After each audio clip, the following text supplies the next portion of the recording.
नमस्कार। देवरिया की आवाज रेडियो केसरी से प्रस्तुत है स्थानीय हालचाल। पहले मुख्य हालचाल।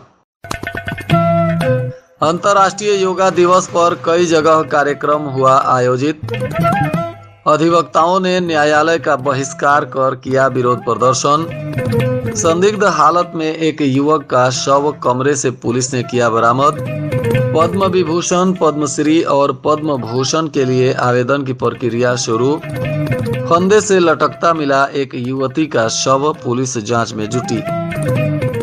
स्थानीय हालचाल के इस अंक के साथ मैं निकेत मिश्र। अब हालचाल विस्तार से।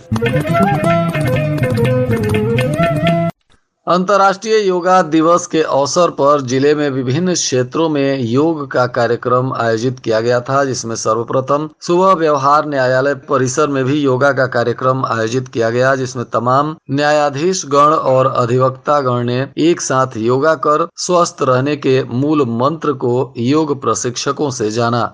जिले के अलग अलग सरकारी विद्यालय तथा अन्य समाज सेवी संगठनों के द्वारा भी योगा का कार्यक्रम आयोजित किया गया था, जिसमें लोगों ने योग के बारीकियों को सीखा और स्वस्थ रहने के लिए सभी लोगों ने संकल्प लिया।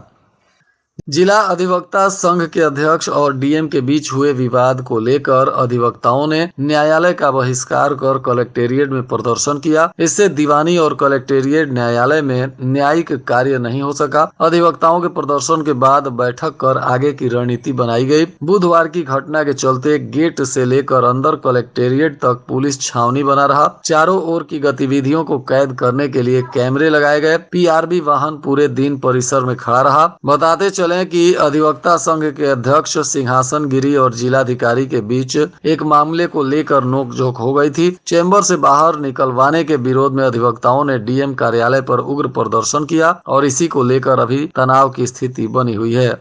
इधर सलेमपुर कोतवाली क्षेत्र के तिलौली गांव में गुरुवार की रात में एक बंद कमरे से युवक का शव बरामद हुआ। बताया जा रहा है कि बदबू आने पर पड़ोसियों ने इसकी जानकारी पुलिस को दी। नग्न हाल में युवक का शव कमरे में पड़ा था। शव को पोस्टमार्टम के लिए पुलिस ने भेज दिया है। मामले की तफ्तीश कर रही है। मृतक कोतवाली क्षेत्र के तिलौली गाँव निवासी उपेंद्र गुप्ता, उम्र 25 वर्ष, पुत्र स्वर्गीय रामधनी गुप्ता बताया जा रहा है, जो 3 भाइयों में सबसे छोटा था। ग्रामीणों के अनुसार वह 3 दिन पूर्व गांव में दिखा था। गांव के मकान में वह अकेला रहता था। अन्य 2 भाई परिवार के साथ मुंबई में रहते हैं। गुरुवार को मकान के तरफ से जब बदबू आने लगी तो कुछ लोगों को संदेह हुआ और इसकी जानकारी पुलिस को दी गई। पुलिस ने अब शव को कब्जे में ले लिया है। बताया जा रहा है कि नग्न अवस्था में युवक का शव कमरे के अंदर पड़ा हुआ था। दरवाजा का ताला पुलिस ने तोड़वाया तो अंदर से शव निकाला गया और अब इस युवक के मौत को लेकर पुलिस मामले की जांच पड़ताल कर रही है। इधर देवरिया के रविंद्र किशोर शाही स्पोर्ट्स स्टेडियम में 1000 से अधिक लोगों ने एक साथ योगा किया। इसमें लोगों ने योग के साथ निरोग रहने की विधि का अभ्यास किया। मंच पर मुख्य रूप से योग प्रशिक्षक यतेंद्र सागर, ममता तिवारी और पूजा मदेसिया ने योग की विविध मुद्राओं को प्रदर्शित किया और इसके सामने लोगों ने अभ्यास किए। विशिष्ट और आम जनों ने भी इस अभ्यास को दोहराया। इसमें अनुलोम विलोम समेत विविध प्राणायाम, पवन मुक्तासन, स्वशासन समेत विविध आसनों का अभ्यास कराया गया। भारत सरकार की ओर से ओलंपिक सहित अंतर्राष्ट्रीय खेलों में बेहतर करने वाले खिलाड़ियों को पद्म विभूषण, पद्म भूषण और पद्मश्री के लिए आवेदन लिया जा रहा है। इसके साथ ही विभिन्न क्षेत्रों में बेहतर करने वाले व्यक्तियों से भी इस सम्मान के लिए आवेदन मांगे गए हैं। 22 जुलाई तक आवेदन खेल कार्यालय में जमा करना है। प्रभारी क्रीड़ाधिकारी अब्दुल अहद ने बताया कि 26 जनवरी 2025 को पद्म विभूषण, पद्म भूषण और पद्मश्री पुरस्कार ऐसे व्यक्तियों को प्रदान किया जाना है जो खेल सहित विभिन्न क्षेत्रों में निस्वार्थ भाव से समाज की सेवा कर रहे हैं। गौरी बाजार उपनगर से सटे पांडे भीसवा में तालाब की जमीन को पाट कर रास्ता बनाया जा रहा था। इसकी शिकायत किसी ने डीएम से कर दी कि तालाब को पाट कर रास्ता बनाया जा रहा है। इसके बाद एसडीएम सदर मौके पर पहुंचे। उन्होंने जेसीबी और ट्रैक्टर को जब्त करते हुए कार्रवाई की है। 2 लोगों को शांति भंग में चालान भी कर दिया गया। बताया जा रहा है कि डंवर भीसवा के पश्चिम तरफ ग्राम पांडे भीसवा की सीमा पर दोनों ग्राम सभाओं में लगभग 1-1 एकड़ पोखरे की जमीन है और इसी में रास्ता बनाने की शिकायत मिली थी, जिस पर प्रशासन के द्वारा यह कार्रवाई की गई है। तरकुलवा थाना क्षेत्र के महुआरी में चारपहिया वाहन से टक्कर मारकर घायल करने के मामले में पीड़ित की तहरीर पर पिता और 2 पुत्रों के खिलाफ हत्या के प्रयास का केस पुलिस ने दर्ज कर लिया है। बताया जा रहा है कि महुआरी के रहने वाले सतीश चंद मदेसिया ने पुलिस को तहरीर देकर पुरानी रंजिश में घटना को अंजाम देने का आरोप लगाया है। पुलिस अब इस मामले की तफ्तीश कर रही है। महिल थाना क्षेत्र के तेलिया कला गांव में एक युवती का शव फंदे से लटकता हुआ मिला। बताया जा रहा है कि युवती का नाम प्रीति है, जो ललन साहनी की पुत्री थी। इसका शव पुलिस ने फंदे से लटकता हुआ बरामद कर पंचनामा करने के बाद इसके मामलों की जांच कर रही है। बताया जा रहा है कि युवती घर में उस समय अकेली थी। उसकी मां घर के बाहर कोई काम कर रही थी। मां जब घर के अंदर गई तो उसने युवती को टीन शेड की बाल्टी में लटके देखकर दंग रह गई और रोने चिल्लाने लगी। शोर सुनकर आसपास के लोग पहुंचे और किसी तरह शव को उतारा गया। इसकी जानकारी पुलिस को दी गई। पुलिस ने शव का पोस्टमार्टम कराने के बाद परिजनों को सौंप दिया है और युवती के मौत को लेकर जांच पड़ताल कर रही है।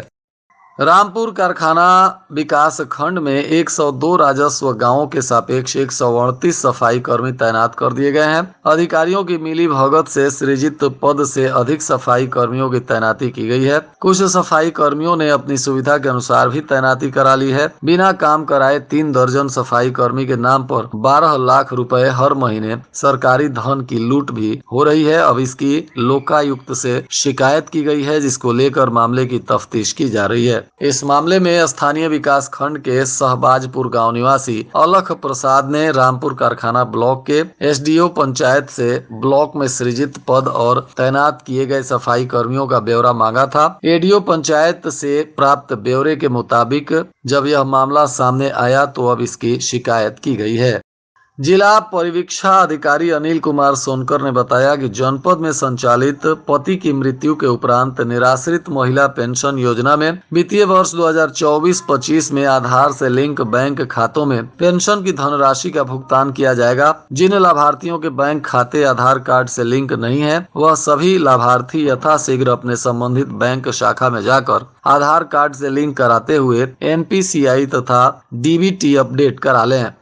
इधर खुखुंदू थाना क्षेत्र के बहादुरपुर गांव के पास एक 65 वर्षीय वृद्ध की गुरुवार की रात में गला दबाकर हत्या करने का मामला सामने आया है। बदमाशों ने हत्या कर शव को सड़क के किनारे गड्ढे में फेंक दिया। शुक्रवार की सुबह जब लोग टहलने गए तो शव को गड्ढे में देखा। इसकी जानकारी पुलिस को दी गई। पुलिस ने शव को कब्जे में लेकर मामले की जाँच पड़ताल शुरू कर दी है। बताया जा रहा है कि खुखुंदू के भटहर गाँव निवासी गया यादव बहादुरपुर के पास एक गिट्टी बालू की दुकान पर चौकीदारी करते थे और रोज की तरह वह गुरुवार की शाम को घर से भोजन कर दुकान पर ड्यूटी करने गए। इसी बीच सुबह उनका शव मिला है। पुलिस हालांकि इस मामले में तफ्तीश कर रही है। बताया जा रहा है कि दुकान से तकरीबन 10 मीटर दक्षिण गड्ढे में उनका शव मिला। मृतक के पेट पर बदमाशों ने पैर के पंजों से वार किया है। कुर्ते पर स्पष्ट निशान भी दिख रहा था। इसके अलावा गला सूजा हुआ था और मुंह से खून भी निकला था। फिलहाल पुलिस हत्याकांड के मामलों की जाँच कर रही है। मृतक के परिजनों का रो रो कर बुरा हाल बताया जा रहा है।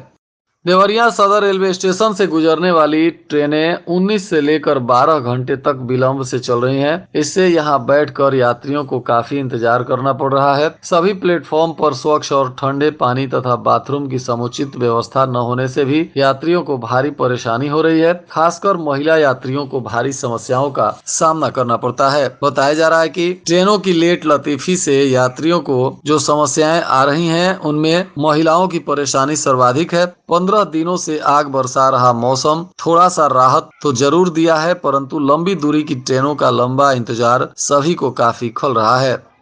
और आज के मौसम का तापमान देवरिया में न्यूनतम 27 डिग्री सेल्सियस और अधिकतम 39 डिग्री सेल्सियस रहने की संभावना है। अंत में मुख्य हालचाल एक बार फिर।